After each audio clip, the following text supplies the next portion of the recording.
Hi hello ಎಲ್ಲರಿಗೂ ನಮಸ್ಕಾರ. ಸ್ನೇಹ ಲೋಕ ಚಾನಲ್ಗೆ ಸ್ವಾಗತ. ಎಲ್ಲರೂ ಹೇಗಿದ್ದೀರಿ? ಎಲ್ಲರೂ ತುಂಬ ಚೆನ್ನಾಗಿದ್ದೀರಿ ಅಂತ ಅಂದ್ಕೊಳ್ತೀನಿ. ನಾನು ಕೂಡ ತುಂಬಾ ಚೆನ್ನಾಗಿದ್ದೀನಿ. ಇವತ್ತಿನ ವ್ಲಾಗಿಂದ ತುಂಬ ಜನ ಕೇಳ್ತಾ ಇದ್ರಿ ಮದುವೆ ವ್ಲಾಗ್ ಯಾವಾಗ ಹಾಕ್ತೀರಾ ಅಂತ. ಸೊ ಎಸ್, ಇವತ್ತಿನ ವಿಡಿಯೋದಿಂದ ನಿಮಗೆ ಮದುವೆ ವ್ಲಾಗ್ ಸ್ಟಾರ್ಟ್ ಆಗುತ್ತೆ. ನಿಮಗೆಲ್ಲರಿಗೂ ಗೊತ್ತಿರೋ ಹಾಗೆ ನಾವು ದಾವಣಗೆರೆಯಲ್ಲಿ ಇದ್ವಿ. ಸೊ ಶಾಪಿಂಗ್ ಎಲ್ಲ ಮುಗಿಸ್ಕೊಂಡಾದ್ಮೇಲೆ ಚೆನ್ನೈಗೆ ಹೋಗಿ ವೀಸಾ ಇಂಟರ್ವ್ಯೂ ಎಲ್ಲ ಮಾಡ್ಕೊಂಡು ಬಂದಮೇಲೆ ನಾನು ಚರಿ ದಾವಣಗೆರೆಯಲ್ಲಿದ್ವಿ. ನನ್ನ ಹಸ್ಬೆಂಡು ಧಾರವಾಡಕ್ಕೆ ಹೋಗಿದ್ರು. ಸೊ ಈಗ ನಾನು ಮತ್ತು ಚರಿ ಧಾರವಾಡಗೆ ಹೋಗ್ತಾಯಿದ್ದೀವಿ. ಸೊ ಇಲ್ಲಿ ಚರಿ ದೇವ್ರ ಪೂಜೆ ಮಾಡೋದು ಹೇಗೆ ಅಂತ ನಮ್ಮಮ್ಮಂಗೆ ಹೇಳ್ಕೊಡ್ತಾ ಇದ್ದಾರೆ. ನಮ್ಮಮ್ಮ ಹಾಗೆ ವಿಡಿಯೋ ಮಾಡ್ಕೊಂಡಿದ್ದಾರೆ. ಇನ್ನೂ ಯಾರಾದರೂ ನನ್ನ ಚಾನಲ್ನ ನೋಡ್ತಾ ಇದ್ದು ಸಬ್ಸ್ಕ್ರೈಬ್ ಮಾಡ್ಕೊಂಡಿಲ್ಲ ಅಂತಂದರೆ ಪ್ಲೀಸ್ ಬೇಗ ಹೋಗಿ ಸಬ್ಸ್ಕ್ರೈಬ್ ಮಾಡ್ಕೊಳ್ಳಿ ಅಂತ ಕೇಳ್ಕೊತೀನಿ. ಹಾಗೆಯೇ ಇನ್ನು ಯಾರಾದರೂ ನನ್ನ ಇನ್ಸ್ಟಾಗ್ರಾಮಲ್ಲಿ ಫಾಲೋ ಮಾಡಬೇಕು ಅಂತಂದರೆ ನನ್ನ ಇನ್ಸ್ಟಾಗ್ರಾಮ್ ಐ ಡಿ ಬಂದುಬಿಟ್ಟು ಸ್ನೇಹ ಲೋಕ ಕನ್ನಡ ವ್ಲಾಗ್ಸ್ ಯುಎಸ್ ಅಂತಲೇ ಇದೆ. ಸೊ ಅಲ್ಲಿ ನೀವು ನನ್ನ ಫಾಲೋನ ಮಾಡಬಹುದು.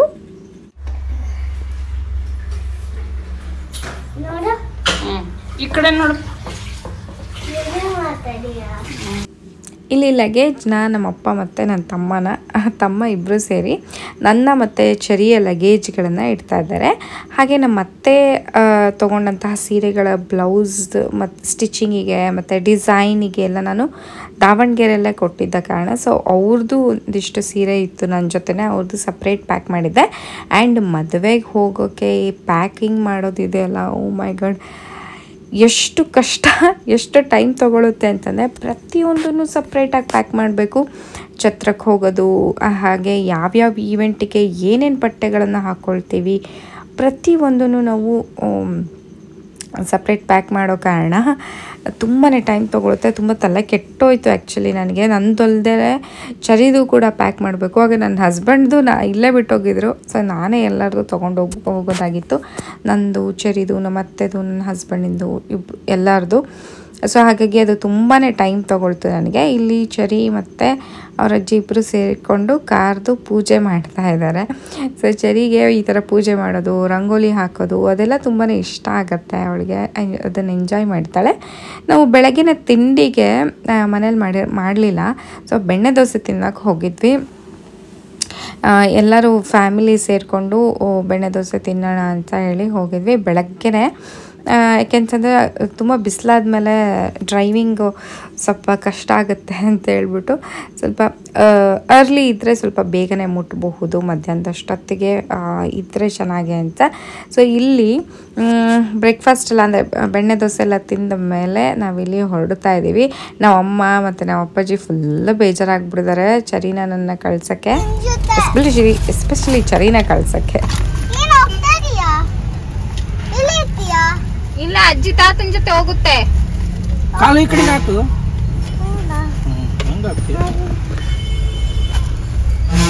ಅಜ್ಜಿ ಕುತ್ಕೊಂಡ ಇದು ಎಲ್ಲಿ ಇಟ್ಕೊಂತೀಯ?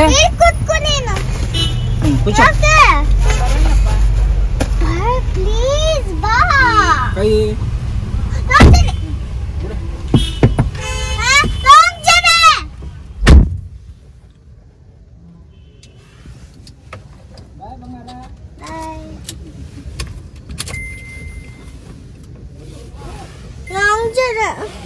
ಅಜ್ಜಿ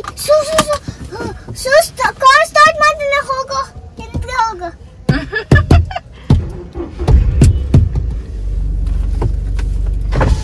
ಟ್ರೈನ್ ಕಿಸಿ ಕೊಡ.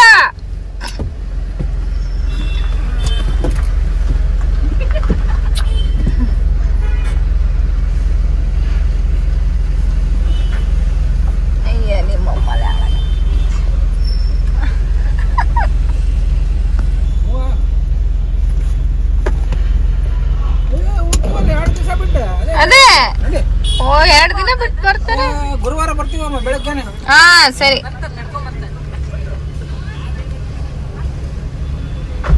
ಬಾಯ್ ಮಾಡು ಚರಿ. ಅಜ್ಜಿ ಅಳ್ತಾ ಇತ್ತು ನೋಡು ಪಾಪ. ಬಾಯ್.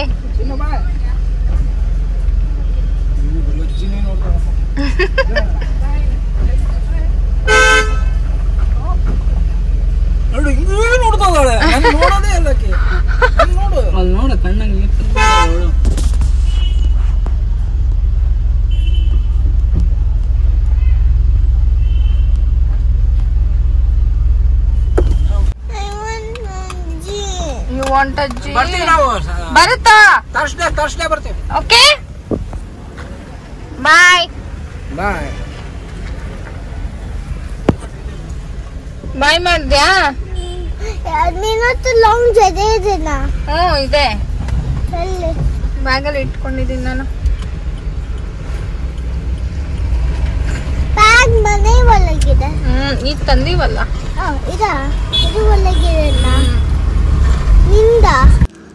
ಎಸ್, ನಮ್ಮನ್ನು ಕಳಿಸೋಕ್ಕೆ ನಮ್ಮಮ್ಮಂಗೆ ತುಂಬಾ ಕಷ್ಟ. ಚರಿನ ಬಿಟ್ಟಿರೋದೇ ಇಲ್ಲ ಅಂತಾರೆ. ಸೊ ಅಷ್ಟು ಅಟ್ಯಾಚ್ಮೆಂಟ್ ಅವಳಂದರೆ. ಮೊಂಟಜ್ಜಿ I want auntie. ಅಜ್ಜಿ Ratna auntie. I want Ratna auntie. ಆಯ್ತು. 2 days ಬಿಟ್ಟು ಬರುತ್ತಮ್ಮ. ಇಲ್ಲ ಹೀಗೆ ಬೇಕು ನಂಗೆ.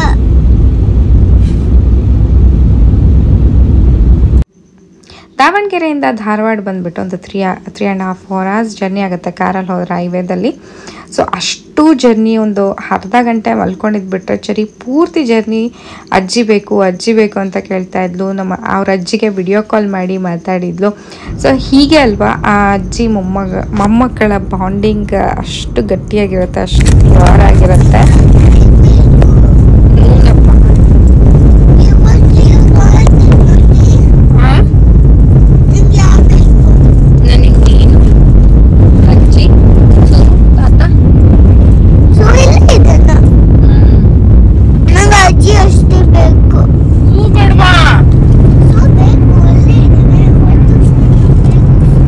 ನನಗಂತೂ ಚರಿಗೆ ಸಮಾಧಾನ ಮಾಡಿ ಸಾಕಾಯಿತು. ಹಾಗೆಯೇ ದಾರಿ ಹೋಗ್ತಾ ಒಂದಿಷ್ಟು ಸ್ನ್ಯಾಕ್ಸ್ಗಳನ್ನು ತಿನ್ಕೊಂಡು ಹೋಗ್ತಾ ಇದ್ವಿ. ನೋಡಿದ್ರಲ್ಲ ಸೋನ್ ಪಾಪಡಿ ನಂಗೆ ತುಂಬಾ ಇಷ್ಟ. ಹಾಗೆಯೇ plain cake, fruit cake, chips ಈ ಥರದನ್ನು ತೊಗೊಂಡೋಗಿದ್ವಿ. ಚರಿಗೆ ಇಷ್ಟ ಆಗತ್ತೆ ಅಂತ ಹೇಳಿ. ತುಂಬ ಹೊತ್ತು ಕೂತ್ಕೊಂಡು ಜರ್ನಿ ಮಾಡಿಕೊಂಡು ಹೋಗೋದು ದಾರಿ ಸಾಗೋದಿಲ್ಲ. ಹಾಗಾಗಿ ಸ್ವಲ್ಪ ಏನಾದರೂ ತಿನ್ಕೊಂಡು ಮಾತಾಡಿಕೊಂಡು ಹೋಗ್ತಾ ಇದ್ವಿ. ಚರಿ ಬರ್ತಾಳೆ ಅಂತ ಅವ್ರ ಪಪ್ಪ ಮತ್ತು ಅವರ ಅಜ್ಜಿ ಎಲ್ಲ ತುಂಬಾ ಎಕ್ಸೈಟ್ ಆಗಿದ್ದರು. ಧಾರವಾಡದಲ್ಲಿ ಅಂದರೆ ತುಂಬ ದಿನಗಳ ಮೇಲೆ ನಾವು ಮತ್ತೆ ಧಾರವಾಡಿಗೆ ಹೋಗ್ತಾ ಇದ್ದೀವಲ್ವ. ಸೊ ಹಾಗಾಗಿ ನಾವು ಕೂಡ ತುಂಬಾ ಎಕ್ಸೈಟೆಡ್ ಆಗಿದ್ವಿ. ಯಾಕೆಂತಂದರೆ ಮದುವೆ ವೈಬ್ಸ್ ಇರುತ್ತೆ. ತುಂಬ ಜನ ಕೇಳ್ತಾ ಇದ್ರಿ, ನೀವು ಮದುವೆಗೆ ಹೋಗಲ್ವಾ ಅಂದರೆ ಮುಂಚೆನೇ ಹೋಗಲ್ವಾ ಹಂಗೆ ಅಂತ.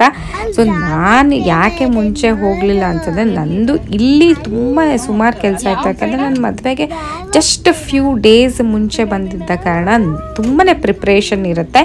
ಇಲ್ಲೇ ಇದ್ದು ಎಲ್ಲ ಪ್ರಿಪೇರ್ ಮಾಡಿಕೊಂಡು ಮಾಡೋದು ಅದು ಡಿಫ್ರೆಂಟ್ ಸ್ಟೋರಿ. ಬಟ್ ಇಲ್ಲಿಗೆ ಬಂದಮೇಲೆ ಎಲ್ಲ ಪ್ರಿಪೇರ್ ಮಾಡ್ಕೊಳ್ಳೋದು ಇಟ್ಸ್ ಕಷ್ಟ. ಸ್ವಲ್ಪ ದಿನದಲ್ಲೇ ಎಲ್ಲದನ್ನು ಮಾಡ್ಕೋಬೇಕು. ಸೊ ಹಾಗಾಗಿ ಅದೆಲ್ಲ ಮುಗಿಸ್ಕೊಂಡು ನಾನು ಹೋಗ್ತಾ ಇದ್ದೀನಿ. ಸೊ ಇಲ್ಲಿ ಚರಿ ಅವ್ರ ಪಪ್ಪನ್ನ ಮೀಟ್ ಮಾಡ್ತಾ ಇದ್ದಾಳೆ. ಫಸ್ಟ್ ಅವರು ಅಷ್ಟು ದೂರ ಕಾಯಕ್ಕಾಗಲ್ಲ ಅಂತ ಧಾರವಾಡಗೆ ಬಂದ್ಬಿಟ್ಟಿದ್ರು. ಎತ್ಕೋಬೇಕಾ?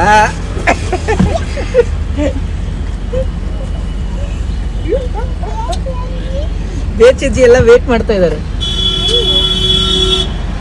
ಸುರೇಶ್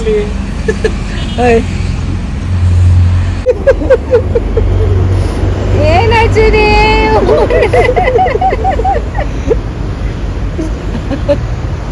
ನನ್ನ ತಲೆ ಕುಂದ್ರಲ್ಲ ಅದು ಬರುತ್ತೆ. ಚರಿನ ರಿಸೀವ್ ಮಾಡ್ಕೊಳ್ಳೋಕ್ಕೆ ಅವರ ಪಪ್ಪ ಮತ್ತು ನನ್ನ ಮೈದ್ನ ಇಬ್ಬರು ಬಂದಿದ್ದರು. ಸೊ ಚರಿನ ಬಂದ ತಕ್ಷಣ ಅವ್ರ ಕ್ಯಾರಲ್ಲಿ ಹಾಕ್ಕೊಂಡ್ರು. ಸೊ ನಾವು ಅವ್ರ ಜೊತೆಗೆ ಮತ್ತೆ ಊರಿಗೆ ಹೋಗ್ತಾ ಇದ್ದೀವಿ. ಸೊ ಇಲ್ಲಿ ನೋಡ್ತಾ ಇರ್ಬೋದು ಅದು ಟಾಂಗ, ಆಮೇಲೆ ಈ ಥರ ಎತ್ತಿನ ಗಾಡಿ ಎಲ್ಲ ನೋಡೋಕ್ಕೆ ಎಷ್ಟು ಚೆನ್ನಾಗಿ ಅನ್ಸುತ್ತಲ್ವಾ. ಈಗ ಬಂದ ತಕ್ಷಣ ಸರ್ಪ್ರೈಸ್ ಕಾದಿತ್ತು. ಏನು ಅಂತಂದರೆ ವೆಲ್ಕಮ್. ಚರಿಗೆ ವೆಲ್ಕಮ್ ನೋಡಿ ಹೇಗೆ ಮಾಡ್ತಾ ಇದ್ದಾರೆ ಅಂತ. ಆ ರಂಗೋಲಿ ಆಗಿರ್ಬೋದು, ಆ ಸುಸ್ವಾಗತ ಅಂತ ಬರ್ತಿರೋವಂಥದ್ದು, ರೋಸ್ ಪೆಟಲ್ ಹಾಕಿರೋವಂಥದ್ದು, ಹಾಗೆಯೇ ಈ ಬಾಗಿಲಿಗೆ ವೆಲ್ಕಮ್ ಅನ್ನೋವಂಥ ಒಂದು ಸೈನ್, ಹಾಗೆ ಬಲೂನ್ಸ್ಗಳು ಪೂರ್ತಿ ಚರಿಗೆ ಎಷ್ಟೊಂದು ಜನ ಸೇರಿದರು. ನೋಡಬಹುದು. ನಮ್ಮತ್ತೆ ತೋರಿಸ್ತಾ ಇದ್ದಾರೆ ವೆಲ್ಕಮ್, ಎಲ್ಲೆಲ್ಲಿ ಡೆಕೋರೇಷನ್ ಇದೆ, ಏನೇನು ಮಾಡಿದ್ದಾರೆ ಅನ್ನೋದನ್ನೆಲ್ಲ ಅವ್ರು ತೋರಿಸ್ತಾ ಇದ್ದಾರೆ. ಹಾಗೆ ನಾನು ವಿಡಿಯೋ ಮಾಡ್ತಾ ಇದ್ದೀನಿ, ಅಂಚರಿ ಫೋಟೋ ಎಲ್ಲ ಇಟ್ಬಿಟ್ಟು ಇದೆಲ್ಲ ಮಾಡಿದ್ದಾರೆ ನೋಡು ಅಂತ ಎಲ್ಲ ತೋರಿಸ್ತಾ ಇದ್ದಾರೆ. ಇದೆಲ್ಲ ಮಾಡಿರೋವಂಥದ್ದು ಚರಿಗೆ ಇಷ್ಟಪಡುವಂತಹ ಅವರು ಊರಿನವರೆಲ್ಲರೂ ಸೇರಿಕೊಂಡು ಮಾಡಿದ್ದಾರೆ. ಅವರೆಲ್ಲ ಒಂದು ಫ್ಯಾಮಿಲಿ ಥರನೇ ನಮಗೆ ಅನಿಸುತ್ತೆ, ಯಾರು ಬೇರೆ ಅಂತ ಅನಿಸಲ್ಲ. ಸೊ ಚರಿಗೆ ಕೇಕ್ ತೊಗೊಂಡು ಬಂದು ನಮ್ಮ 3 ಜನದ ಹತ್ರ ಕೇಕ್ ಕಟ್ ಮಾಡಿಸ್ತಾ ಇದ್ದಾರೆ. ತುಂಬಾ ಖುಷಿಯಾಗತ್ತೆ ಈ ಥರ ನಮ್ಮ ಮನೆಯವರಲ್ದಲೇ ಎಲ್ಲರೂ ಈ ಥರ ಪ್ರೀತಿ ತೋರಿಸುವಂಥದ್ದು. It's very very very precious for us. ನಮಗೆ ತುಂಬ ಅಂದರೆ ತುಂಬಾ ಮನಸ್ಸು ತುಂಬಿ ಬರುತ್ತೆ ಅಂತ ಹೇಳ್ಬಹುದು. ಸೊ ಈ ಥರ ಸೆಲೆಬ್ರೇಟ್ ಮಾಡೋವಂಥದ್ದು ನಾವು ಬಂದಿದ್ದೀನಿ. ಯಾಕೆಂತಂದರೆ ಎಲ್ಲರಿಗೂ ಇಷ್ಟ ಚರಿ ಅಂತಂದರೆ, ಮತ್ತು ನನ್ನ ಹಸ್ಬೆಂಡ್ ಅಂತಂದರೆ ಅವ್ರ ಊರಲ್ಲಿರೋರಿಗೆ ಸುಮಾರು ಜನಕ್ಕೆ ಇಷ್ಟ ಆಗುತ್ತೆ. ಸೊ ಹಾಗಾಗಿ ಅವರು ಪ್ರೀತಿಯಿಂದ ಮಾಡುವಂತಹ ವೆಲ್ಕಮ್ ಇದು. ನನಗೆ ಮತ್ತು ಚರಿಗೆ ಇಬ್ರಿಗೂ ರೋಸ್ ಬೊಕ್ಕೆನ ಕೊಟ್ಬಿಟ್ಟು ವೆಲ್ಕಮ್ ಮಾಡಿದಂತಹ ಒಂದು ವಿಡಿಯೋ ಮಿಸ್ ಆಗಿಬಿಟ್ಟಿದೆ. ಅದು ಇಬ್ಬರೂ ಒಳಗಡೆ ಕರ್ಕೊಂಡು ಹೋಗುವಂತಹ ಒಂದು ವಿಡಿಯೋ ಮಿಸ್ ಆಗಿಬಿಟ್ಟಿದೆ. ನಾವು ಬಂದಿರೋದು ಅಷ್ಟೇ ಅಲ್ಲ, ಮದುವೆ ಅಂತ ಹೇಳಿಬಿಟ್ಟು ಸುಮಾರು ಜನ ರಿಲೇಟಿವ್ಸ್ ಬಂದಿದ್ದಾರೆ. ಸೊ ಮನೆಯೆಲ್ಲ ಪೂರ್ತಿ ತುಂಬಿದಂಗಿದೆ. ಸೊ ಹಾಗಾಗಿ ಅದೊಂಥರ ಡಬಲ್ ಧಮಾಕ ಎಲ್ಲರೂ ಸೇರಿ ಇಲ್ಲಿ ಮಾಡ್ತಾ ಇರುವಂಥದ್ದು. ಇದೊಂಥರ ಪುಟಾಣಿ ಒಂದು ಈವೆಂಟ್ ಆದಂಗೆ ಆಯಿತು ಅಂತ ಹೇಳ್ಬೋದು. ಸೊ ನಮಗೂ ಕೂಡ ಎಲ್ಲರನ್ನೂ ಭೇಟಿ ಮಾಡಿ ತುಂಬಾ ಖುಷಿ ಆಗುತ್ತೆ. ಯಾಕೆಂತಂದರೆ ನಾವು ತಿಂಗಳಿಗೋ ಅಲ್ಲ ವರ್ಷಕ್ಕೋ ನೋಡೋಕ್ಕೂ ಸುಮಾರು ವರ್ಷ ಆದಮೇಲೆ ನೋಡೋಕ್ಕೂ ಒಂದು ಫೀಲಿಂಗ್ ಇರುತ್ತಲ್ಲ, ಅದು ಭಾಳ ಅಂದರೆ ಭಾಳನೇ ಏನು ಹಾರ್ಟ್ ಟಚ್ ಮಾಡುತ್ತೆ ಅಂತ ಹೇಳ್ಬೋದು. ಈಗ ನಮ್ಮ ಹಸ್ಬೆಂಡು ಅವರ ಅಜ್ಜಿನ ಅಂದರೆ ನಮ್ಮ ಅಮ್ಮನ ನೋಡ್ತಾ ಇರೋವಂಥದ್ದು ಅದೆಲ್ಲ ಎಲ್ಲರಿಗೂ ಸಿಗಲ್ಲ. ಈಗ ನನಗೆ ನಮ್ಮ ಅಜ್ಜಿ ಇಲ್ಲ, ನನ್ನ ಹಸ್ಬೆಂಡಿಗೆ ಅವ್ರ ಅಜ್ಜಿ ಇದ್ದಾರೆ. ಅದೊಂಥರ ಬ್ಯೂಟಿಫುಲ್ ಮೊಮೆಂಟ್ಸ್ಗಳು. ಈ ಥರ ಒಂದು ಮೊಮೆಂಟ್ಸ್ಗಳು ಕಳೆಯೋಕ್ಕೆ ತುಂಬಾ ಖುಷಿ ಆಗುತ್ತೆ. ನನಗೂ ಅಷ್ಟೇ ನನ್ನ ಹಸ್ಬೆಂಡ್ ಅವ್ರ ಅಜ್ಜಿ ಜೊತೆ ಕಳಿಬೇಕು, ಮೊಮೆಂಟ್ಸ್ ಕಳಿಬೇಕು ಅಂತ ತುಂಬಾ ಖುಷಿ. ಇಲ್ಲಿ ನೋಡ್ತಾ ಇದ್ದೀರಿ ಚರಿ ಅವರ ಮುತ್ತಜ್ಜಿಗೆ ಕೇಕ್ನ ತಿನ್ನಿಸ್ತಾ ಇರುವಂಥದ್ದು. ಹಾಗೆ ನನ್ನ ಮಾವನವರು, ಹಾಗೆ ನಮ್ಮ ಅಮ್ಮನ ತಂಗಿ, ಅವರ ಮಕ್ಕಳು, ರಿಲೇಟಿವ್ಸ್ ಎಲ್ಲ ತುಂಬ ಜನ ಬಂದಿದ್ದಾರೆ ಮದುವೆಗೆ ಅಂತ ಹೇಳಿಬಿಟ್ಟು. ಸೊ ಅದು ತುಂಬಾ ಖುಷಿ ಆಗ್ತಾ ಇರೋದು ನನಗೆ. ಎಲ್ಲರೂ ಒಂದೇ ಕಡೆ ನೋಡ್ತೀವಲ್ವ, so it makes us feel so happy.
Video ಮಾಡಕತ್ತಾರ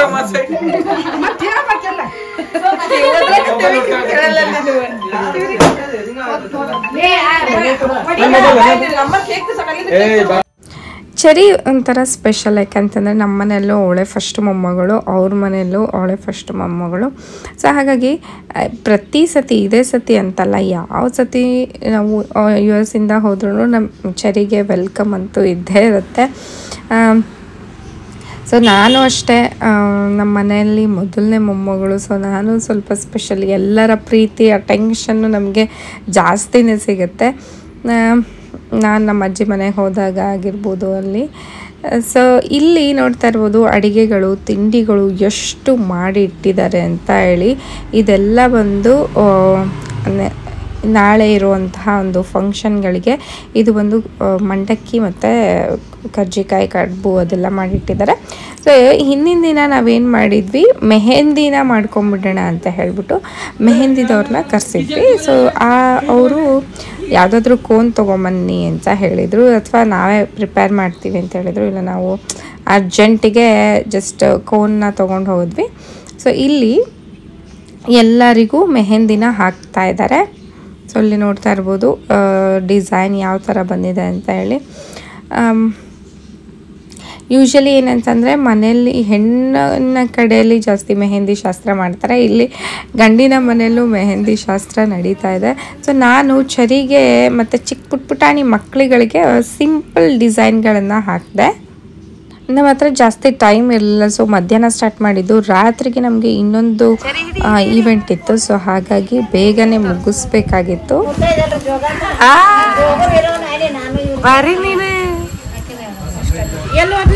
ಚಿಕ್ಕ ಮಕ್ಕಳಿಗೆ ಪುಟಾಣಿ ಕೈಗೆ ಆ ಡಿಸೈನ್ ತುಂಬ ಕ್ಯೂಟ್ ಅನಿಸುತ್ತೆ. ಸೊ ಹಾಗಾಗಿ ಅದನ್ನೇ ಸಿಂಪಲ್ ಹಾಕ್ತೆ. ಹಾಗೆ ಇಲ್ಲಿ ನಮ್ಮ ರಿಲೇಷನ್ ಇವರು, ಸೊ ಅವರು ಸ್ವಲ್ಪ ಸುಮ್ಮನೆ ಕೂರೋದು ಯಾಕೆ, ಈ ಕಡೆ ಹೆಂಗೂ ಅವ್ರು ಹಾಕ್ತಾ ಇದ್ದಾರೆ. ಸಿಂಪಲ್ ಡಿಸೈನ್ಗಳನ್ನು ಹಾಕೋಣ ಚಿಕ್ಕ ಮಕ್ಕಳಿಗೆ, ಆಂಟಿಯಂದ್ರಿಗೆ ಅಂತ ಹೇಳ್ಬಿಟ್ಟು ನಾನೇ ಹಾಕ್ತಾ ಇದ್ದೆ. ಆ್ಯಂಡ್ ಇಲ್ಲಿ ನೋಡ್ತಾ ಇರ್ಬೋದು ಹುಡುಗಿರಿ ಅಂಥವ್ರಿಗೆ ಸ್ವಲ್ಪ ಗ್ರ್ಯಾಂಡ್ ಡಿಸೈನ್ ಬೇಕು ಅಂದವ್ರಿಗೆ ಅವ್ರು ಹಾಕ್ತಾರೆ. ನಾನು ಸಿಂಪಲ್ ಡಿಸೈನ್ ಬೇಕು ಅಂದವ್ರಿಗೆ ನಾನು ಹಾಕ್ತಾ ಇದ್ದೀನಿ. ಮೆಹಂದಿ ಹಾಕೋರು ಅಲ್ಲೇ ಊರಿನವ್ರೆ. ನಾವು ಧಾರವಾಡಿಂದ ಹುಬ್ಳಿಯಿಂದ ಕರ್ಕೊಂಡು ಹೋಗ್ಬೇಕಂದ್ರೆ ಮತ್ತೆ ರಾತ್ರಿ ಲೇಟ್ ಆಗಿಬಿಟ್ರೆ ಅವ್ರಿಗೂ ಹೋಗೋಕ್ಕೆ ಬರೋಕ್ಕೆ ತೊಂದರೆ ಆಗಬಾರ್ದು ಅನ್ನೋ ಕಾರಣಕ್ಕೆ ಊರಿನವ್ರನ್ನೇ ಕರೆಸಿದ್ವಿ. ಆ್ಯಂಡ್ ಸಿಂಪಲ್ಲಾಗಿ ಮೆಹಂದಿ ಶಾಸ್ತ್ರನ ಮಾಡ್ತಾ ಇದ್ದೀವಿ. ಯಾಕೆಂತಂದರೆ ನಮ್ಮದು ಗಂಡಿನ ಮನೆ ಫಂಕ್ಷನ್ ಏನಾದ್ರು ಮಾಡಬೇಕಂದ್ರೆ ಕೈಗೆ ಮದರಂಗಿನೇ, ಮದುವೆ ಫಂಕ್ಷನಲ್ಲಿ ಮೇನ್ ಮದರಂಗಿ ಇದ್ರೇ ಚೆನ್ನಾಗಿ. ಸೊ ಹಾಗಾಗಿ ಎಲ್ಲರ ಕೈಗೂ ಮದರಂಗಿ ಇರಲಿ ಅಂತ ಹೇಳ್ಬಿಟ್ಟು ಹಾಕಿಸ್ತಾ ಇರುವಂಥದ್ದು. ಏನು ಜಾಸ್ತಿ ಗ್ರ್ಯಾಂಡಾಗಿ ಇದನ್ನು ಡೆಕೋರೇಟಿವ್ ಆಗಿ ಆ ಥರ ಏನೂ ಮಾಡಿಲ್ಲ. ವೆರಿ ಸಿಂಪಲ್, ಸುಮ್ಮನೆ ಬಂದು ಕೂತ್ಕೊಂಡು ಮಾಡೋವಂಥದ್ದು. ಯಾಕೆ ಅಂತಂದರೆ ಎಲ್ಲರೂ ಬೇರೆದ್ರಲ್ಲಿ ಬ್ಯುಸಿ ಇದ್ದರು, ಯಾರಿಗೂ ಈ ಥರ ಇದಕ್ಕೆ ಟೈಮ್ ಕೊಡೋಕ್ಕೆ ಟೈಮ್ ಇರಲಿಲ್ಲ. ಸೊ ಹಾಗಾಗಿ ನಾನೇ ಜಸ್ಟ್ ಕೂತ್ಕೊಂಡು ಯಾರ್ಯಾರು ಬರ್ತಾರೋ ಒಬ್ಬೊಬ್ರು ಆದಮೇಲೆ ಒಬ್ಬೊಬ್ರನ್ನ ಕರೆಸಿ ಮೆಹಂದಿ ನಾನು ಹಾಕ್ತಾ ಇದ್ದೀನಿ ಚಿಕ್ಕ ಮಕ್ಕಳಿಗೆ, ಆ್ಯಂಡ್ ಅವರು ಹುಡುಗಿಯರಿಗೆ ಹಾಕ್ತಾ ಇದ್ದಾರೆ. ಸೊ ಈ ಥರ ನಾನು ಅಷ್ಟೇ ಜಾಸ್ತಿ ಏನು ಫುಲ್ ಇಲ್ಲಿಂದ ಎಲ್ಲ ಹಾಕಿಸ್ಕೊಳ್ಳಿಲ್ಲ, ವೆರಿ ಸಿಂಪಲ್ ಮೆಹಂದಿನ ಹಾಕಿಸ್ಕೊಂಡಿದ್ದೀನಿ. ನಿಮಗೆ ತೋರಿಸ್ತೀನಿ.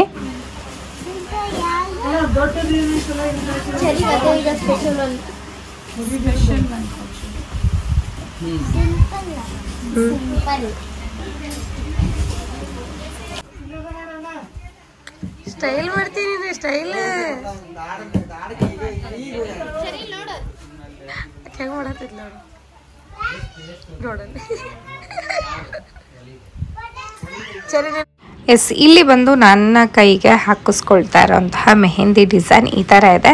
ಸೊ ನಾನು ಔಟ್ಫಿಟ್ ಬಂದು ಮೆಹಂದಿ ಕಲರೇ ಡ್ರೆಸ್ ಹಾಕ್ಕೊಂಡಿದ್ದೀನಿ, ತುಂಬ ಚೆನ್ನಾಗಿದೆ. ಆದರೆ ಇಲ್ಲಿ ಕಾಣಿಸ್ತಾ ಇಲ್ಲ. ನೆಕ್ಸ್ಟ್ ವ್ಲಾಗಲ್ಲಿ ನಾನು ಬೇರೆ ಫಂಕ್ಷನ್ ಮಾಡಿರ್ತೀವಲ್ಲ, ಸೊ ಅದ್ರೊಳಗೂ ಇದೆ. ಸೊ ನಿಮಗೆ ತೋರಿಸ್ತೀನಿ. ಆ್ಯಂಡ್ ನಾನು ಕೈಯಲ್ಲಿ ಹಾಕ್ಕೊಂಡಿರೋ ಡಿಸೈನ್ನ ಜಸ್ಟ್ ಇಂಟರ್ನೆಟ್ಟಲ್ಲಿ ನೋಡಿ ತೊಗೊಂಡಿದ್ದಷ್ಟೇ. ನನಗೇನು ಅನಿಸ್ತು ಅಂತಂದರೆ ಅವರು ಹಾಕ್ತಿದ್ದ ಮೆಹಂದಿ ಸ್ವಲ್ಪ ದಪ್ಪ ಬರ್ತಾಯಿತ್ತು, ಸ್ವಲ್ಪ ತೆಳು ಬಂದಿದ್ರೆ ಇನ್ನೂ ಚೆನ್ನಾಗಿ ಅನ್ನಿಸ್ತಾ ಇತ್ತು ಅಂತ ಅನ್ನಿಸ್ತು. ಎಸ್, ಇವಾಗ ನಾವು ನೆಕ್ಸ್ಟ್ ಈವೆಂಟಿಗೆ ರೆಡಿಯಾಗಿದ್ದೀವಿ. ಚೆರಿನೂ ಅಷ್ಟೇ, ನಾನು ಅಷ್ಟೇ. ಸೊ ಮುಂದಿನ ಉತ್ತರ ಕರ್ನಾಟಕದ ಮದುವೆ ಫಂಕ್ಷನ್ ಹೇಗೆಲ್ಲ ಆಗುತ್ತೆ ಅನ್ನೋದನ್ನ ನಿಮ್ಮ ಜೊತೆ ಶೇರ್ ಮಾಡ್ಕೊಳ್ತೀನಿ. ಸೊ ನೋಡಿದ್ರಲ್ಲ, ಇವತ್ತಿನ ವಿಡಿಯೋ ನಿಮ್ಮೆಲ್ಲರಿಗೂ ಇಷ್ಟ ಆಗಿರುತ್ತೆ ಅಂತ ಭಾವಿಸ್ತೀನಿ. ಇಷ್ಟ ಆಗಿದ್ದರೆ ಪ್ಲೀಸ್ ನನ್ನ ಚಾನಲ್ಗೆ ಸಬ್ಸ್ಕ್ರೈಬ್ ಮಾಡ್ಕೊಳ್ಳಿ, ಲೈಕ್ ಮಾಡಿ, ಹಾಗೆ ನಿಮ್ಮ ಫ್ರೆಂಡ್ಸ್ ಆ್ಯಂಡ್ ಫ್ಯಾಮಿಲಿ ಜೊತೆ ಶೇರ್ ಮಾಡಿ ಅಂತ ಕೇಳ್ಕೊತೀನಿ. ಮತ್ತು ಮುಂದಿನ ವಿಡಿಯೋದಲ್ಲಿ ಸಿಗ್ತೀನಿ ಅಂತ ಹೇಳ್ತಾ ಅಲ್ಲಿವರೆಗೂ ನಮಸ್ಕಾರ, ಬಾಯ್.